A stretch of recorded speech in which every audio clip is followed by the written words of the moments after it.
नमस्कार, मैं जगभूषण शर्मा। हम और आप जानते हैं कि वर्तमान बीजेपी सरकार कई मोर्चों पर विफल रही है और सामने वो उसके परिणाम सामने आ रहे हैं।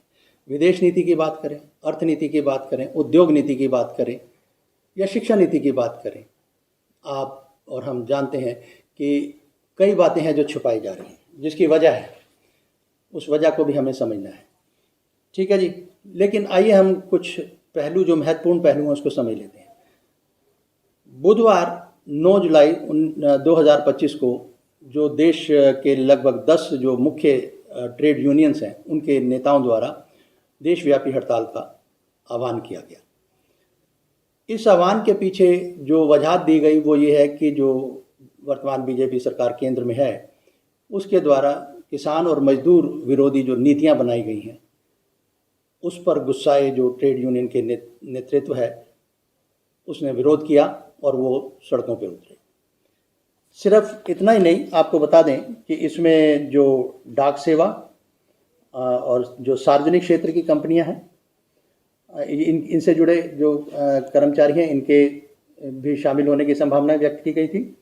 कोयला खनन और राजमार्ग निर्माण, ये भी बाधित होने के इसके बहुत जो है आसार थे।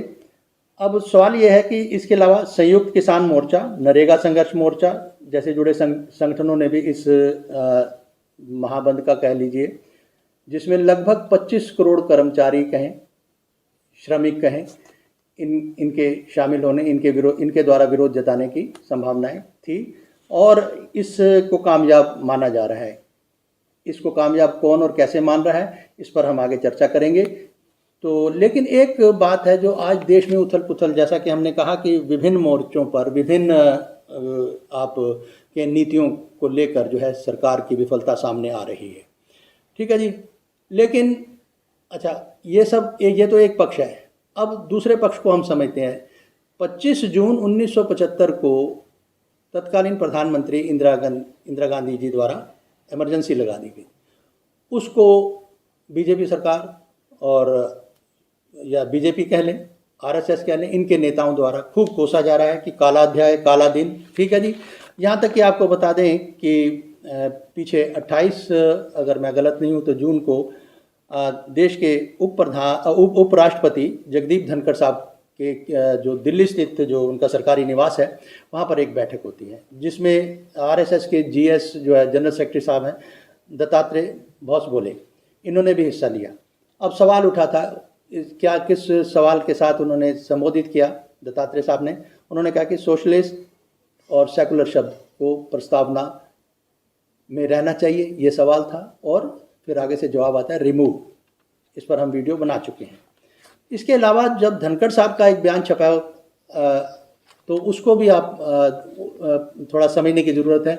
उन्होंने एक जगह लिखा है कि ये जो 2 शब्द हैं, ये नासूर का काम कर रहे हैं, और आगे वो लिखते हैं, मतलब these words will make upheaval. Upheaval का मतलब ये हो जाता है कि उथल पुथल मच जाएगी। अब उथल पुथल सेकुलर और सोशलिस्ट शब्दों के कारण मच रही है या नीतियों के कारण, इस बात को हमने समझना है कि ये 10 जो ट्रेड यूनियंस हैं, इन्होंने देशव्यापी हड़ताल करी। ठीक है जी, अब जिन मुद्दों को लेकर किया, उन्होंने सीधा मुख्तसरन हम आपसे बात कर रहे हैं कि इन्होंने जो श्रमिक विरोधी जो हैं नीतियां हैं, और इसमें पूंजीपतियों को और जो कॉरपोरेट को जो है उनके समर्थक होते हुए सरकार की नीतियां बनी हैं। वो एक सिलसिला साफ ही नज़र आ रहा है कि वो पक्षधर है। ठीक है जी, इस बारे में हमें मौका मिला आज हिंद मजदूर सभा के जो फरीदाबाद नीलम चौक स्थित कार्यालय में जाने का। तो वहाँ हमारी मुलाकात होती है श्री SD त्यागी साहब से। ये संगठन के वाइस प्रेसिडेंट हैं, ठीक है जी, राष्ट्रीय स्तर पर। अब यहाँ इनका हम देखते हैं कि ये इस हड़ताल के, हालांकि इन्होंने भी एक कर्मचारी सभा को संबोधित किया था, ये अपनी मनमानी पर उतर आई है। और जो ये तीसरा कार्यकाल जिसमें उसको इतना पूर्ण मैंडेट नहीं मिला था, जो हुआ है, इसमें तो वो अभी तक तो रुके हुए हैं। तो हमने इसी के लिए पूरे देश में 30 करोड़ आदमियों ने आज एक दिन की स्ट्राइक रखी कि सरकार संवेदनशील बने, हमारी मजबूरियों को, हमारी समस्याओं को सुने और उनका निराकरण करे। हम भी देश को आगे बढ़ाना चाहते हैं। मजदूरों के बिना, श्रमिकों के बिना, किसानों के बिना कोई राष्ट्र विकास नहीं कर सकता। केवल पूंजीपति ये विकास नहीं कर सकते कर सकते अकेले।